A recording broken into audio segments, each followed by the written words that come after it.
हरे कृष्ण जय श्री प्रभुपाद जय गुरुदेव महाराज अनंतकोटि वैष्णवबृंद की जय। तो आशा करছি সবাই গুরুকৃষ্ণ করুণা ভালো আছেন। আমি আপনাদের আশীর্বাদ এবং ভগবানের আশীর্বাদ আছে। প্রতিদিনে নেয় আজ আমরা শ্রীমদ্ ভগবদ্গীতা থেকে একটা শ্লোক অধ্যয়ন করব ধারাবাহিকভাবে। আজ হচ্ছে 50 নম্বর শ্লোকটা। তো চলুন আমরা সব একসাথে অধ্যয়ন করি। বুদ্ধি যুক্তম জহাতি ইহ উর্ব সুকৃতি দুষ্কৃত তস্মাৎ যোগান জস্ন যোগ কর্মস্য কৌশলম।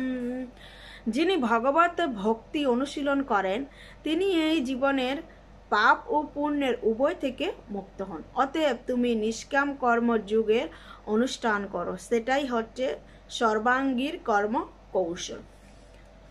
তো আজকের শ্লোকে এবং অনুবাদে বর্ণনা করা রয়েছে যে ভগবান অর্জুনকে বলছেন যে অর্জুন, তুমি শুধুমাত্র যদি ভক্তিযোগ অবলম্বন করো তাহলে তুমি পাপ পূর্ণ কোনো কিছুই তোমার বিচার বিবেচনা করতে হবে না। কেন কি, যদি কেউ শুধুমাত্র ভক্তিযোগ অবলম্বন করে তাহলে তার সব কিছু আপনা থেকে সাধিত হয়ে যায়।